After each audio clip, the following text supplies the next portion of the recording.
amis, écoutez, je pense que cette vidéo risque d'être un petit peu particulière pour moi, puisque pour une fois, je ne vais pas me focaliser sur mon parcours, sur ce que j'ai fait, etc., mais vraiment sur une question qui revient souvent. Et, euh, et pas plus tard qu'aujourd'hui, j'ai encore eu un coup de téléphone. Alors voilà, pour rien vous cacher, j'avais déjà envie de faire cette vidéo bien avant, mais ce coup de téléphone m'a marqué et m'a vraiment donné envie de faire cette vidéo. Alors cette vidéo est tout simple, vous avez vu le titre, tout simplement, c'est l'échec après une chirurgie bariatrique, que ce soit un sleeve ou un bypass. Euh, on va déjà se mettre d'accord. Moi, j'ai vraiment du mal avec le mot échec. Euh, un mot qu'on voit sur tous les groupes actuellement, échec. J'ai eu un échec, voilà, je suis à 15 jours post-opératoire, je ne perds plus de poids, est-ce que je suis en échec? Ça fait un mois que j'ai été opéré, je n'ai pas perdu 20 kilos, est-ce que je suis en échec? Ouh là là, ou c'est triste, etc.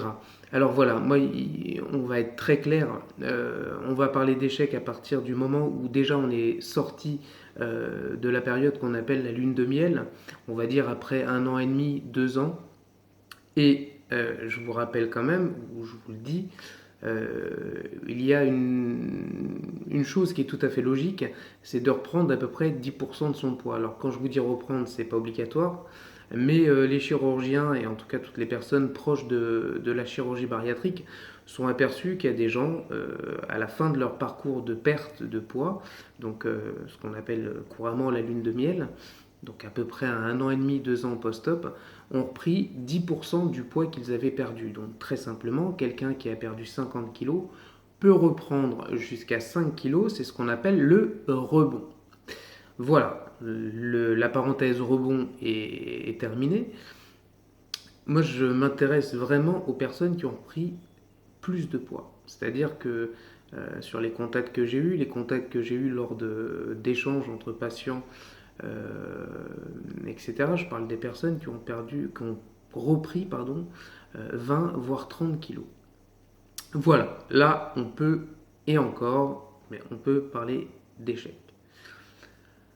Ce qui me gêne par rapport à ce mot échec, c'est-à-dire que ça induit que c'est la faute de la personne elle-même, c'est la faute du patient.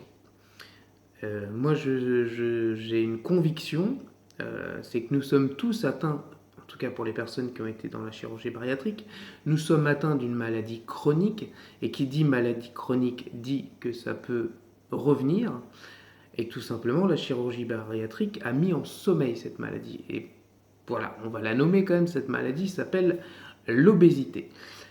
Donc voilà les amis, ma conviction c'est tout simplement qu'il peut y avoir des personnes qui se disent en situation d'échec.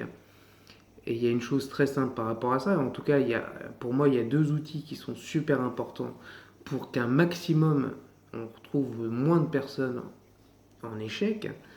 La première, c'est le suivi. Comme vous le savez, je suis militant pour un suivi à vie pour chaque patient.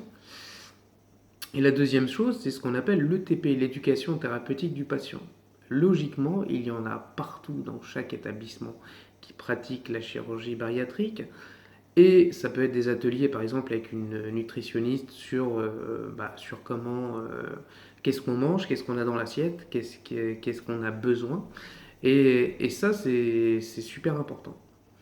Donc voilà, cette vidéo est juste là pour vous dire que la reprise de poids suite à une opération bariatrique n'est pas une fatalité, et surtout ce n'est pas la faute du patient. Ce n'est pas la faute du patient. Nous sommes tous atteints d'une maladie chronique qu'on appelle l'obésité, et la chirurgie bariatrique n'est pas un traitement efficace à vie. Il peut y avoir des moments où il y a une poussée de cette maladie, et donc justement, on n'a qu'une arme par rapport à ça, c'est le suivi post-opératoire. Le suivi post-opératoire, je vous rappelle qu'il doit être un suivi à vie. Donc voilà, j'espère que cette vidéo peut vous aider les amis, en tout cas c'est vraiment le but. Comme vous le savez, je suis pas là dans une histoire de jugement, etc. Déjà, qui je serais pour juger les gens? Mais voilà, justement, il y a des garde-fous. Un des garde-fous qu'on appelle, c'est le suivi post-opératoire. Que ça soit avec le chirurgien, moi j'ai l'habitude de dire que le chirurgien est le chef d'orchestre, mais un chef d'orchestre sans orchestre, ça ne sert à rien. Donc il y a l'orchestre qui est là, que ce soit les diététiciens, nutritionnistes, endocrinologues, ça y est, je l'ai dit. Voilà, toutes les personnes qui gravitent autour du suivi post-opératoire et qui sont importantes et primordiales pour nous, les amis. Donc voilà, vraiment, si vous êtes une personne qui avait été opérée il y a 2, 3, 4 ans et vous apercevez que peu à peu il y a le poids augmente, euh, n'attendez pas d'avoir grossi de 20 à 30 kilos, puisque c'est votre santé et c'est votre corps humain que vous maltraitez avec cette reprise de poids. Donc s'il vous plaît, contactez votre chirurgien, contactez l'équipe pluridisciplinaire. Et des fois, mais comme je disais tout à l'heure au téléphone, des fois rien que de fait de parler avec une psy d'une difficulté qu'on a, qui peut être une difficulté chronique, qui peut être une difficulté qu'on a depuis plus longtemps, puisqu'on sait très bien qu'actuellement, et en tout cas dans la vie d'un être humain, il peut y avoir pas mal de choses, que ce soit des déménagements, que ce soit des crises avec son compagnon, sa compagne, que ce soit des... j'ai vu ça aussi une autre fois sur malheureusement la maladie, et c'est d'autant plus douloureux quand c'est la maladie d'un enfant. Donc voilà, on n'est pas dans le jugement, il peut y avoir énormément de choses qui font que la personne, le patient, se retrouve dans une situation qui est insupportable pour elle. Et effectivement, on sait très bien que l'alimentation, en tout cas le sucre par exemple, peut être une alternative, peut être une douceur justement dans un monde et dans une vie très compliquée. Donc voilà, on n'est pas dans le jugement, mais justement les amis, si à un moment vous voyez que vous prenez du poids, n'hésitez pas à les consulter. Et des fois, une consultation peut être super importante. Et je ne parle pas seulement du chirurgien, je vois aussi l'intérêt qu'on a d'aller voir un psy quand il y a des moments, quand il y a des choses qui ne vont pas dans la vie. Alors on parle de la fameuse phrase mettre des mots sur les mots, mais c'est vraiment ça. C'est-à-dire que des fois c'est tellement plus facile de prendre une collation sucrée ou quelque chose dans l'idée de l'apaisement immédiat. Sauf que l'apaisement immédiat, comme on dit, ça va être immédiat, ça va être sur le moment. Mais après, justement, toutes les merdes qu'on a dans la vie sont là, sont autour de nous. Et donc, si on n'a pas quelqu'un qui peut nous aider un petit peu à poser nos sacs et à poser nos difficultés et à poser des mots sur les mots, ce n'est qu'une période et ce n'est qu'un moment. Donc voilà, donc vraiment les amis, n'hésitez pas à aller consulter, n'hésitez pas à saisir votre suivi post-opératoire. Je rappelle que le patient a aussi son mot à dire dans son suivi. Je rappelle aussi qu'il y a une nouvelle loi qui est rentrée en vigueur il y a peu de temps, je crois en milieu de semaine dernière, qui est la consultation en ligne, la consultation, la visioconsultation. Ça peut être aussi une alternative pour des personnes qui ont déménagé et qui ont envie vraiment de consulter leur chirurgien, ou en tout cas le chirurgien qui les a opérés. Donc voilà, n'hésitez pas, il y a plein de formes par rapport à ça. Il y a plein de solutions, donc c'est vraiment à vous de vous en saisir.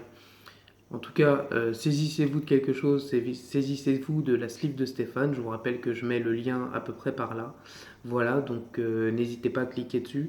Euh, voilà, moi je suis là pour vous aider, mais il y a plein de professionnels de santé qui sont là pour vous, donc n'hésitez pas à vous en saisir. Et qu'on arrête un petit peu de parler d'échecs à tout bout de champ, et surtout quand on parle d'échecs à 15 jours, 3 semaines, ça rime à rien les amis. Prenez du temps pour vous et surtout prenez soin de vous. Je vous embrasse, je vous rappelle la slip de Stéphane qui est là. Et n'hésitez pas à liker, n'hésitez pas à partager cette vidéo et n'hésitez pas surtout, et c'est le plus important, à prendre soin de vous. Voilà. Bonne journée à tous, bonne route à toutes et tous, surtout les gens qui vont se lancer dans la chirurgie bariatrique. Voilà, je vous embrasse et je vous dis à très vite. Ciao!